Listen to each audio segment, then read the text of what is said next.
Hey guys, how are you doing? I'm doing well. Welcome back to the Beer Knits podcast. This is episode 3, and I'm recording this on Thursday, October 16th. Wow, this month is flying by. So if you are a returning viewer, thanks for checking back in. If you're a new viewer, I hope you like what you see and that we get to know each other and that you stick around soon. Either way, make sure to pop on over to the RAVELRY group, which will be linked below, to introduce yourself, get to know each other, and we can chat about all the projects that I mentioned in this episode. And the beer, of course, because where would we be without beer? We'd all be miserable. This week's beer that I have chosen to imbibe is Flying Fish Oktoberfish, and this is another seasonal. It's another German-inspired type beer. It's what they call a tribute to the classic fest styles in Germany, and it uses European malts and yeasts. Yeah, I'm reading this off their website, parts of it. And it's a beautiful reddish color, it says. I guess, yeah, it's showing up a little redder on camera. But it's a little more goldeny red in person. And it says that there is a savory malt profile with a nice hop flavor. I'm not really sure what that means. Usually if something says there's a nice hop flavor, then I do like it unless it's meant to be a really hoppy beer, which I mentioned before. And it says that Oktoberfish is great with food and especially with lederhosen. I am not going to don lederhosen for you in this episode, but imagine what you will. So I've already poured this to help save time, and I wasn't really liking the whole watching me pour the beer. If you like it, I'll add it back in because sometimes people like to see how a beer pours. This particular one didn't pour with a lot of head, but I also did a much better job pouring it than I have in the previous 2 podcasts. So you can see that, it's pretty thin on top, but it's nice, and all the bubbles are rising, and it's not obnoxious, and I'm not going to get a head mustache, which is, it's going to look a lot better. So I'm going to dive in and let you know how it is.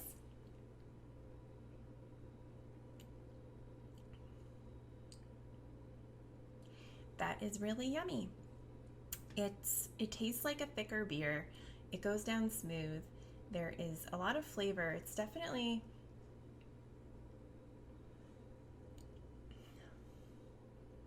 I don't know how to explain it because I'm still kind of like on the novice side of learning my beers, even though I've been really in a craft beer for the past, 3 or 4 years. I'm not as in the know as I should be. But it's definitely malty. There's a lot, I guess there's not really a lot going on. It goes down smooth, and you don't want to wince when you drink it. And so that's something else about beer is that I'm trying to kind of combat with this podcast is a lot of people, especially women, sorry to genderize, because there are a lot of women who do like beer and go to like beer conventions and things like that. But a lot of women that I speak to about beer say that they hate beer and they much prefer like hard liquors or wines or something like that, which is fine, except I find that when people say that they don't like beer, it's because they don't like crap beer, and that's all that they've been introduced to. And I feel like if they were introduced to something like this, like the Flying Fish Oktoberfish, that they would see that beer can have a lot of flavor. It doesn't have to taste like watered down urine in a cup that's been sitting in a freezer for 3 weeks. It doesn't have to. It can be served warm. Actually, if you've ever had a cask beer that's served warmer than your average beer, and those are kind of thick. It's sometimes like drinking a milkshake, not like Guinness, but it's sometimes like drinking a milkshake because it's on the thicker side. Maybe not so much with the ice cream, but they're actually very delicious, and a lot of beers aren't meant to be served cold. So yeah, I just wanted to bring that up because I do hear from a lot of people, well, not even that they don't like beer, but that they hate beer. And I think that's just because they haven't ventured outside of what is the most readily available to them. And now there's this whole thing about how like mainstream brewers are buying lines in the bars so that to make sure that you have these like crappy not necessarily crappy, because some of them I will still drink if you want like a session beer and it's cheap and it's pitcher night or something, fine. But I just wanted to throw that out there, because if you say that you don't like beer, maybe reassess the types of beers that you'd have. I'd say like even if you've ventured out into like Blue Moon or Shock Top, then you still aren't experiencing the good stuff. Like Blue Moon is probably one of the better ones, but it's still, I forget who owns them. Is it Miller? I want to say it's Miller or Coors, but I could be wrong. But it's still owned by like one of the bigger breweries, and all they're out to do is make money. So they're going to be brewing a lot of it. The quality is not going to be as good. The attention to detail is not going to be as fine. So I think that's why I like craft beer, is because people are actually paying attention to what they're putting in it and how it tastes, and usually there's a passion going into it, so they're going to make sure that they're serving a good product. So I know I've kind of rambled on about this for quite some time now, but definitely if you're one of those people who says that they don't like beer, they hate beer, that type of thing, try something like this. It has a lot of flavor and it's good to eat with. And it's not something that you're going to sit there and chug. I mean, maybe some people will, but I'm 31 years old now. I'm not going to sit in front of you and chug a beer, because that's not my bag anymore. But yeah, definitely try to broaden your horizons, expand your range, try some new things. And if you see any Flying Fish beers poking around in your beer fridges at the grocery store or something, try picking it up and seeing if you like it. You can buy like a mixed 6-pack or something and just experiment with different beers. That's what I do for this, is I go to our grocery store, I buy 6 different types of beers and I stock up and I drink it for you. So that's what I'm doing. Obviously you don't have to do it. I'm just saying, be open-minded, try something new, and I'm going to stop talking about this now because you're really here for the knitting, aren't you? First up on my list of stuff to talk about, other than, trying to preach to you about the wonders of good tasting beer, is my Rudolph hat baby photo prop. I think I showed my progress on this in the first episode, but I didn't show it last week because I hadn't done anything on it. But it is now done, it is purchased, and it is shipped to my friend who had ordered it. I ended up selling it for $20, which I thought was a fair price because the baby is 8 months old and it's not like it took a lot of yarn, but I did use Lion Brand Homespun, which, as you know, is a little more expensive for the mass-produced stuff. So I did have to use 2 skeins, not like 2 full skeins, but I did have to have 2 skeins of it because there are 2 different color browns. And for the red nose, I ended up using Red Heart Shimmer. It's like a bright red color. So you can't tell from the photo that I've put up, but there is sparkle on it, and I thought it was really cute. The original photo that she had sent me used black buttons for the eyes, but I asked her if she would prefer that I crocheted circles and sew those on instead, just because, he is 8 months old and he might be getting to a stage where he wants to put everything in his mouth, because that's kind of what kids do. I mean, I'm 31. Sometimes I like to put things like a pencil or a pen in my mouth, so I can understand that. Like, you get nervous, you want to chew on something. So, especially if he starts wearing it every day, which the tassels are just braided, so they're easily removable. And so if she wanted him to wear it outside of the Christmas photo shoot that she's doing with him, then they definitely can do that now. I also finished a gray urban jungle beanie, which I talked about in the last episode. That went really fast. It came out super cute, as always. Even though it is cute, my biggest gripe, it's not really a gripe, but it does use quite a bit of yarn. It uses almost an entire skein of Cairn Simply Soft just because the puff stitch is so many yarn overs, there's a lot of yarn on each of those puffs, which also weighs the hat down and makes it kind of heavy. So I would recommend a lighter yarn, even though it calls for worsted, just so that it's not like putting a cake on top of your head is what I would compare it to, because it does kind of like flop around, and I don't really know why a cake is the first thing that popped into my mind, but there you have it. And then the final object that I finished is the black knitted headband that went along with the order for the Urban Jungle beanie as well. And that's just one of my standard black knitted headbands that I'm always making in some capacity or another. Always very exciting on this end. So now I'm going to talk about my current projects, and I do have a lot of these only because I have a lot of orders, and I also seem to have severe ADD right now when it comes to my projects. Like I have so much new yarn that I bought, which I'm going to show you some more of later. Just between this week and the past couple weeks, I haven't received a lot of the yarn that I've ordered yet either, because it's being hand dyed at the moment. And I have a bunch of new needles and just like a whole bunch of projects that have been inspired to start due to watching everyone else's podcasts that I can't seem to commit or be monogamous to any one project at a time. So the first thing I'm going to show you is this, if it will untangle itself from this very delicate project I'm working on. This is just another headband. This is navy blue. It'll probably show up black. Nah, it's all right. It's a navy blue knitted headband. It is for a child. The size that I list on my website is ages 3 to 10 years.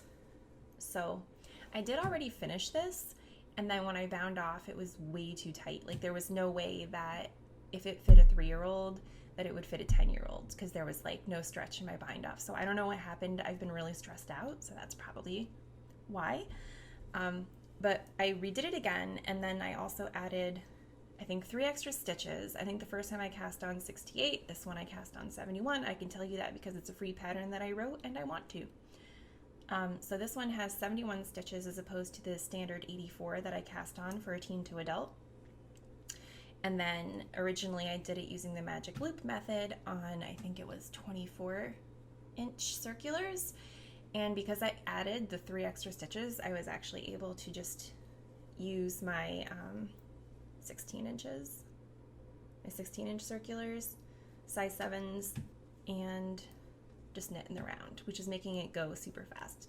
Because, you know, it's annoying when you mess up on the first one and then you have to remake it after all that work. But since this is a child's headband, I'm pretty much already done. I don't have many more rounds of stockinette to do before I start the end ribbing, and then I'm going to go back to doing Jenny's surprisingly stretchy bind off, just because, yeah, it needs to be stretchy since I don't have much of an age. Since ages 3 to 10 is kind of a big range, and I should probably change that so I have a better idea. But it is what it is right now. The damage has been done, so I just need to make sure that it fits anywhere between those ages right now. Then I had an order for a Cabbage Patch inspired pigtail hat in yellow.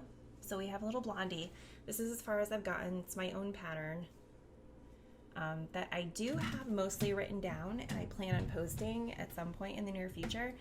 There's just a lot of stuff going on both in work life and then my knitting and crochet life. There's a lot happening there, all good news, and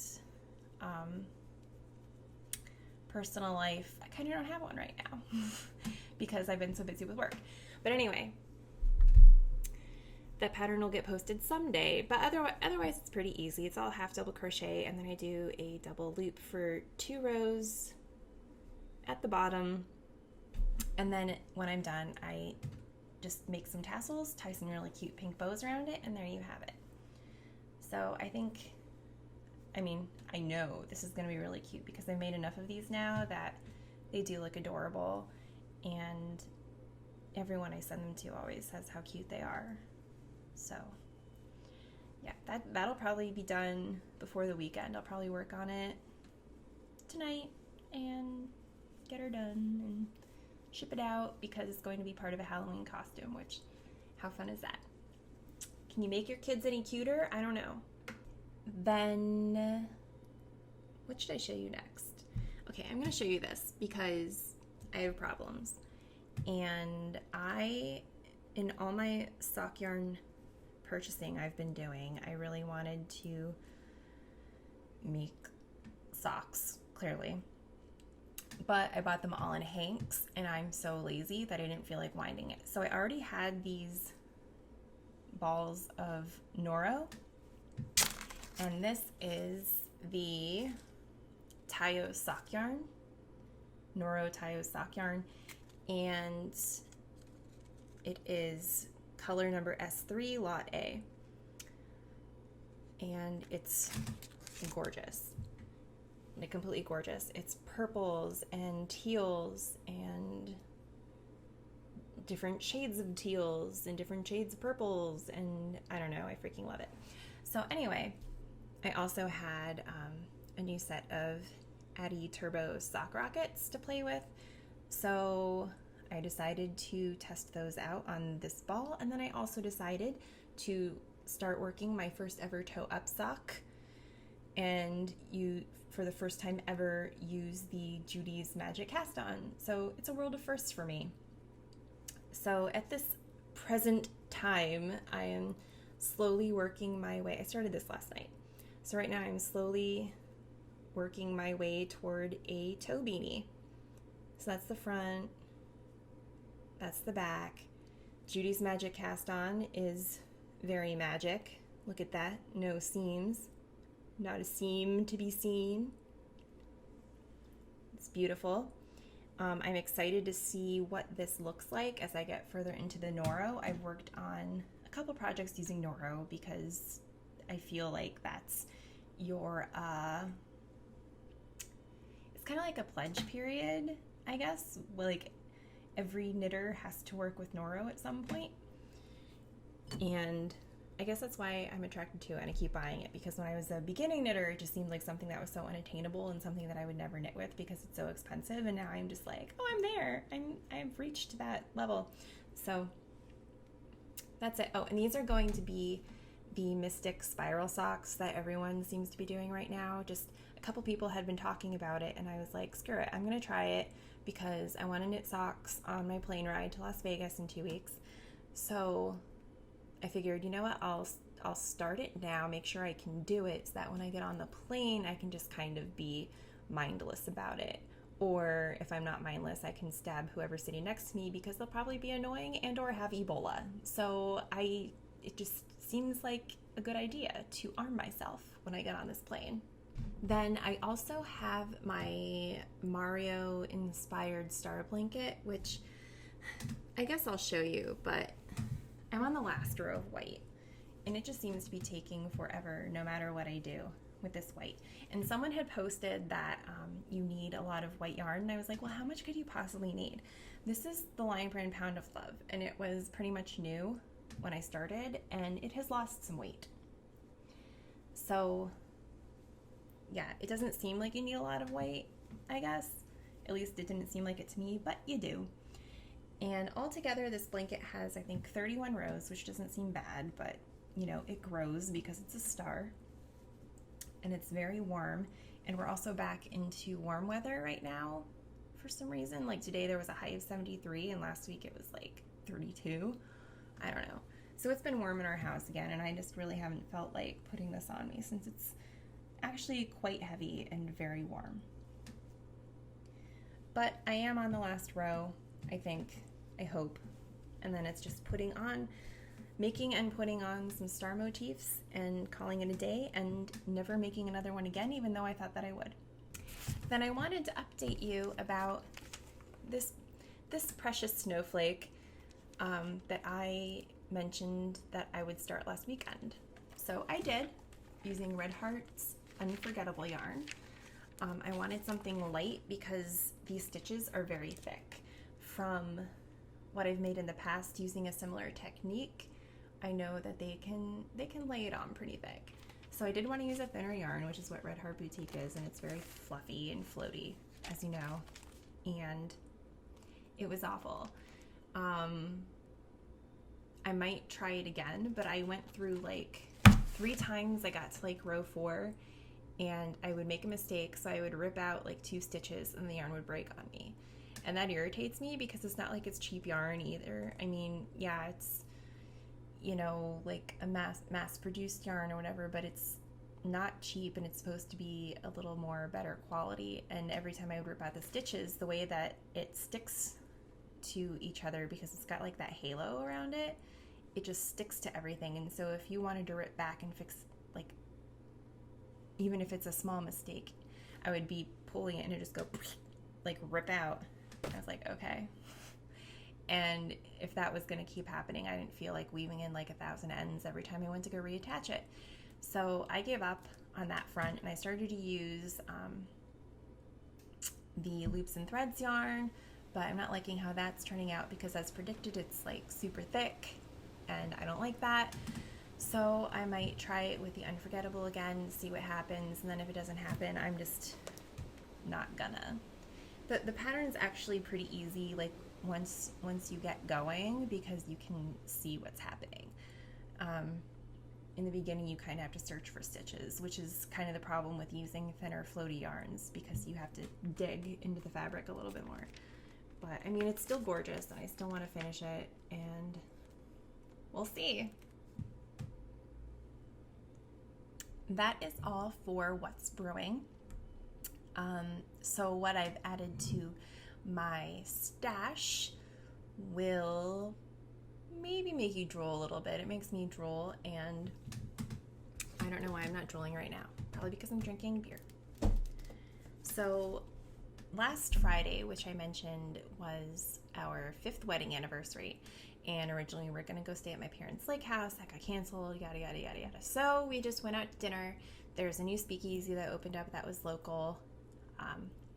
Food is pretty good. It was kind of overpriced. You can get like the same thing at other speakeasies in the area for $30 less with better food and a larger beer selection, because they only had like seven beers to choose from, which my friend told me about. She warned me. She said that they're light on the beer selection, and she was completely correct. Although the beers that they did have were very good. Anyway, so we did that for our actual anniversary, and then last Saturday we went to this place around here called Peddler's Village. It's like an hour and a half south, I think, of us. And what it is it's like the land of the tchotchkes. It's like you go from shop to shop to shop to shop, and they have like little gift shops. They have, the one store I went in was just like all hand-grown herbs and different mixes of herbs, and they would tell you like what type of meat these herbs would taste like. Basically, you walked in and it smelled delicious, completely delicious. There was a bookstore that we spent some time in, like a toy store. It was just really cute, and there was actually a wedding going on, which I kind of felt bad about because for whatever reason it was like super freezing last weekend. And there was a wedding going on in the middle of the whole thing. There was a gazebo, and bride was walking around freezing her tuchus off. But leave it to me, I did find the yarn store, which we stopped at before going to a little American cafe for lunch, and my husband was thrilled. But I was in and out. I knew what I wanted. I knew I wanted sock yarn and supplies, so I kind of went in and beelined. So the store is called Twist Knitting and Spinning, and the woman who checked me out, she was working the front desk. She was very friendly. She told me to add myself to their mailing list so I could get invited to, they have an event in April where they actually shear sheep on their front lawn, which sounded really cool. And because she said, and it's true, we have a really nice knitting store in our area. It's a relatively large store for a local yarn store, and there's tons of classes. It's always packed. Like, I love going there and dread going there at the same time because there's no parking. And it's good to see, because for the longest time I was the only person who knit, and I had nowhere to go and no one to talk to. And it's a lot of people my age. So that's one really nice thing about it, and it's a good it's a good store. It's a really good store. So she said, I've heard good things about your area, because she asked where I was from. So she said that there was a really good store she had heard about, and I said, yeah, it's really good, but they don't do any spinning, at least not that I've seen. And what I want to start doing now is learn spinning some more, because I have 2 drop spindles and like a legit spinning wheel that I got off a woman that I work with for reasons that are too long to list here. So I have all these things and I have no idea how to use them. And that's kind of what I want to get into. So she invited me to come back for this event in April, and then like anytime I want to go back to maybe talk about spinning or whatever, I might do that. We'll see. But she was really friendly and I would totally go back.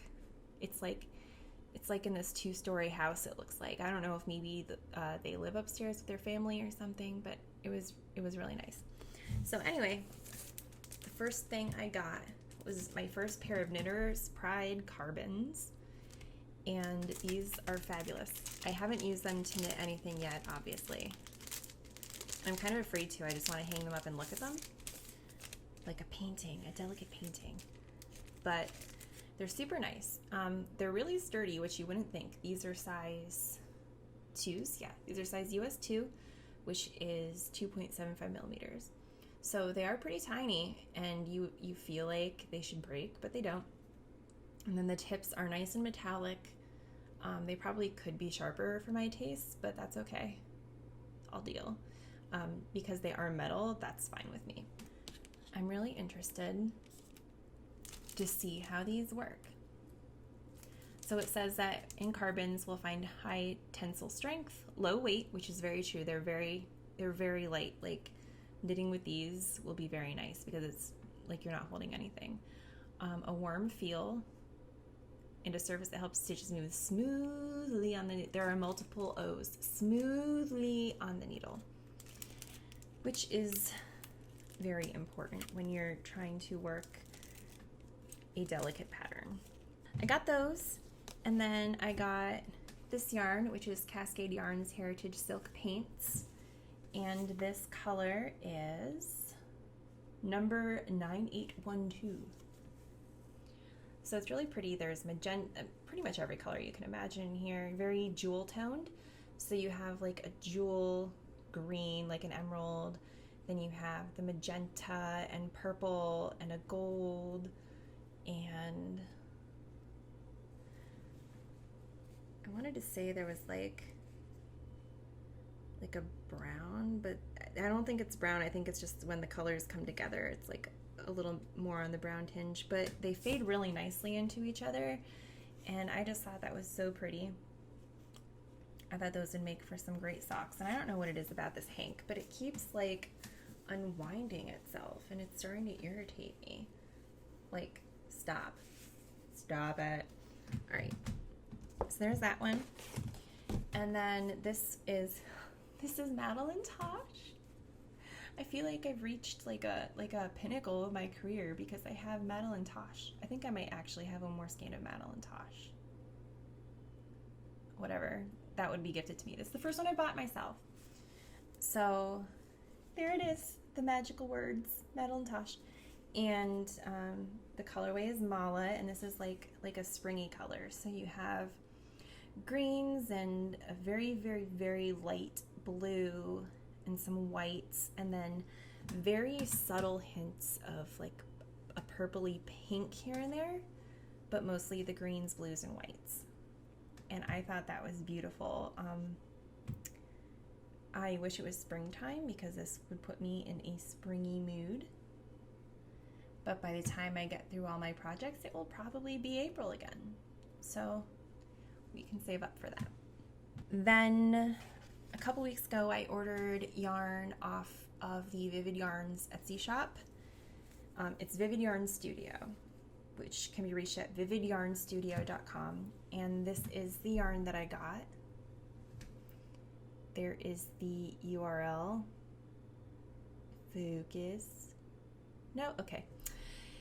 It is purple, like a very rich purple, a lighter purple, a dark gray, and white, and sparkles. And this is sock yarn. I followed her on Instagram. I think that's how I found her. I think I followed her on Instagram and she posted not necessarily this yarn, but another one. And then I was browsing and I saw this one. This is the Luna colorway. And I had to have it. So there it is. I think it's gorgeous. Gorgeous. Look at the sparkle. Sparkle. Oh my God. So pretty. How could I have resisted? I can't resist. It is wonderful. That is it for my stash enhancement. I will probably have more to show you coming soon. I did order yarn from Desert Vista Dye Works. They're kind of backlogged because they had an anniversary sale. But that should be coming in soon. I ordered yarn from Rain City Knits.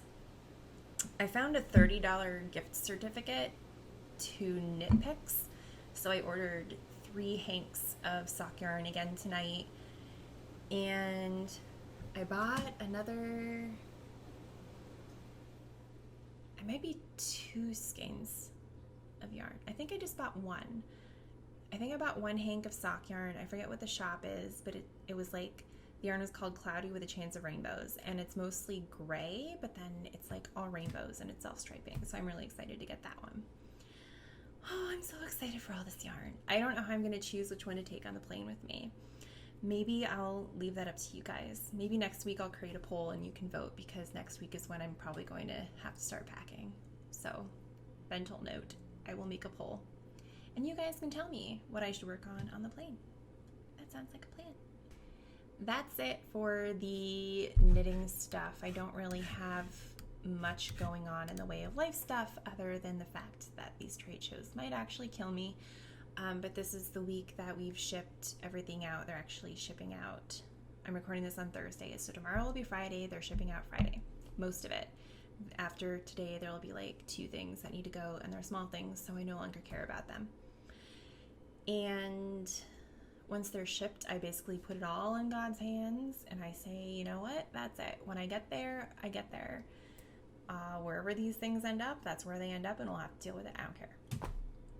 Which isn't really true, because I'll probably be awake for the next 2 weeks, like hoping that these things get there okay and nothing's broken, because last year they lost our hanging sign, not the actual hanging sign, but the sack that went around the hanging sign. But at least that was at the end of the show. We had a box of collateral show up completely ripped open and damaged, which all things considered isn't bad. Yeah, all things considered, that's really not that bad, because I've had TVs return with like huge footprints cracked through the screen before, so that's bad. That's real bad. But it happens all the time. So that's kind of what's going on with work stuff. I mean, there's more going on with work than that. Some good news with my knitting and crochet life, but I don't think I'm allowed to say anything yet. I mean, I probably am, but I'm not going to until it's like official, which will be like beginning of November. And what else? Oh, I have these out here too. I got new Scentsy scents. And I know that there are a couple people here who have talked about their Scentsies and talked about the scents. So I wanted some fall scents, because I have scents for like every single time of the year except for fall, which is stupid because fall is my favorite season. I don't know what I was thinking. Right now in my Scentsy, I don't remember what it's called, but it's like the same scent as Love Spell from Victoria's Secret, which I still really like after all these years. I've been wearing that since I was like 18. But whatever, I still really like it. But when that kind of wears out, which should be soon, because I have that thing on all the time in the fall and the winter, I'm going to replace it with one of these. And so my choices are, there's Cedar Cider, which, that's good. It smells really good. It might be a little too reminiscent of the apple cinnamon bathroom spray, which I used to not think was bad until my office at my last job was right across from the bathroom, and these guys would, like, this is gross. These guys would come in and completely destroy the bathroom, and instead of just like courtesy flushing, they would take the apple cinnamon spray and just like like half the bottle would be gone, and then it would like waft into my office, like the whole combination of smells, and like make me sick. This isn't quite that bad. It does smell really good. This might actually be a little bit more Christmassy. I mean, it's still fall, but maybe like Thanksgiving fall more than Halloween fall. It is pretty good. It's just like anytime I smell cinnamon now, like that, it reminds me of the whole bathroom episode. This one's called Autumn Sunset. That's pretty. It's very light. That might be the one I have to do first because my husband doesn't like the Scentsy. He's very sensitive to fragrances. So, and then I got Very Perry Pumpkin. Oh, that one's fun. I really like citrusy smells, like cucumbers and lime and stuff like that. So this combines the fresh scent of pumpkin with like, I mean, I know it says pears and stuff, but it's like almost lemony. I don't know. So that's good. I want more, but I won't. Because at this point, it's halfway through October. Fall's almost over. Not really, but it kind of is. Because the day after Thanksgiving, I'll switch everything over to Christmas. And I have plenty of winter scents. So that's life stuff. That is it for me tonight, I guess. It is starting to get a little bit later here, and I still want to edit this so I can start uploading tonight and publishing it tomorrow. So that's it. Thank God it's Friday in so many ways, except for the fact that it just brings me 1 week closer to having to travel. And I hate airports. I don't mind traveling as much as I hate airports. Just because, like, people are rude and I don't like to deal with them. People in general, but especially in airports. So that is it. I hope you're all having a fabulous week. That you have a lot of crafting time, or if not necessarily a lot of crafting time, that you're working on the projects that you are enjoying the most, and that you are surrounded by lots and lots of fluffy yarn and or cats and dogs who love you, and I don't know where I'm going with this. So just, have a safe and happy weekend, and I will see you probably next week, where you can vote on what yarn I should take to make socks on the plane, and rate, comment, subscribe, and make sure, if you don't like beer, to broaden your horizons. Try something new, something that sounds delicious. If you're not sure what you want to try, go on Untapped, which is an app for your phone. Go on Untapped, look it up, see what strikes your fancy, and maybe try that. Get the next time you go to a bar, get a flight where you can sample different beers without having to commit. Who likes commitment anyway? Nobody. So yeah, bottoms up, and I will see you soon. Bye.